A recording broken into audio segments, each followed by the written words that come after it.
As Gartner said in its top 10 strategic technology trends for 2015, all roads to the digital future lead through security. But are businesses safeguarding your privacy as they increase their security? Alan Scott is MD of F-Secure. Most people understand security from both a consumer and a company perspective. We're well used to security of protecting our goods, protecting information from danger and unauthorized access. And privacy in itself is actually, in terms of data, is the protection of that data, it's the information. 89% of internet users say they avoid companies that do not protect their privacy. And in fact, 93% of all data breaches are through human error. And when we have all these devices around, you think about it, if that information is leaked, would you prefer that information to just be the raw data or for it to be encrypted? If it's encrypted, even if it's hacked, a hacker can't get access to the underlying information and thus you're protected.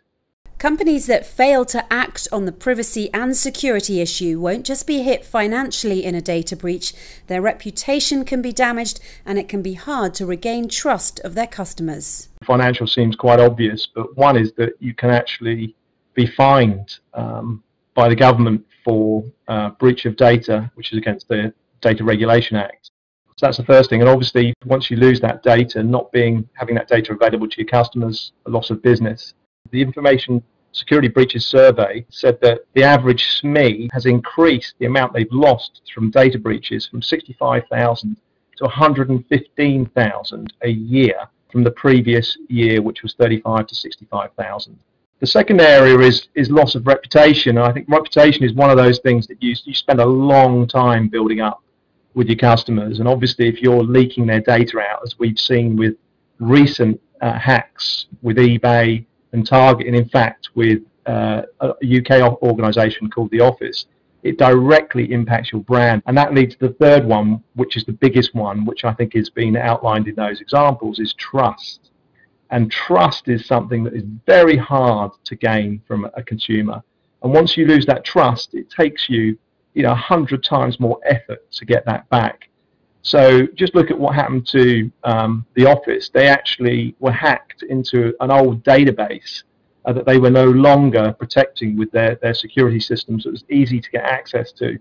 And clearly that didn't fit into their security policies, and that was a leakage of privacy data of their customers. So now they've got to regain that trust and do a lot of PR and positioning and implement security policies to gain that back. So what should businesses be doing? What's best practice to avoid the damaging data breach? They shouldn't think that they aren't a target for attack.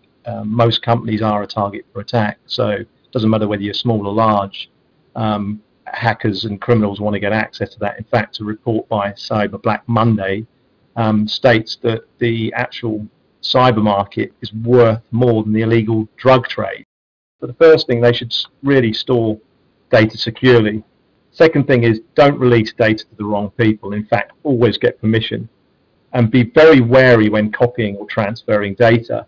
I think a lot of people just think that they're sending an email. It's fairly innocuous. They make attachments with confidential information on that, not realizing that actually it's very easy to get access to information. And the last one is, don't store important data where it can be easily accessed. So on USBs, and the other thing is on just external hard drives that you leave lying around. The interesting thing is, a government survey recently showed that 8 out of 10 of the big companies have actually been subject to serious hacks. And if you look at it from the big companies' perspective, where those hacks have come from is often through the supply chain. And the reason for that is that the supply chain is often the weakest link, being that they haven't implemented the security and privacy policies that a big company has invested in. So for a small company, it's not just about your own data, it's about the data of your partners and your suppliers and your customers. Avoiding a data breach is the goal here, but there are other benefits for companies that take security and privacy seriously. The benefits of implementing a security and privacy policy go far beyond just an IT manager implementing some software.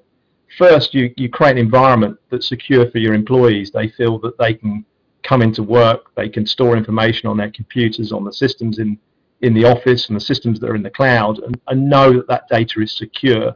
isn't going to be accessed by third-party organisations. The internet over the last 20 years has grown into a phenomenal marketplace, but it's unregulated, and people really don't know whether they're going to a place which is secure or not. So we're seeing a lot of our partners working with us to create a safe environment, a trusted environment to doing business. Virgin, for example, and TalkTalk are working with us on a sort of trusted internet initiative which make sure that consumers feel that they're going to a place that their data is in a safe place. We're also working with non-governmental organisations such as Don't Spy on Us and Open Rights Group to drive the whole initiative of privacy, not just to the consumer, but also to get regulation change to protect data privacy for the individual.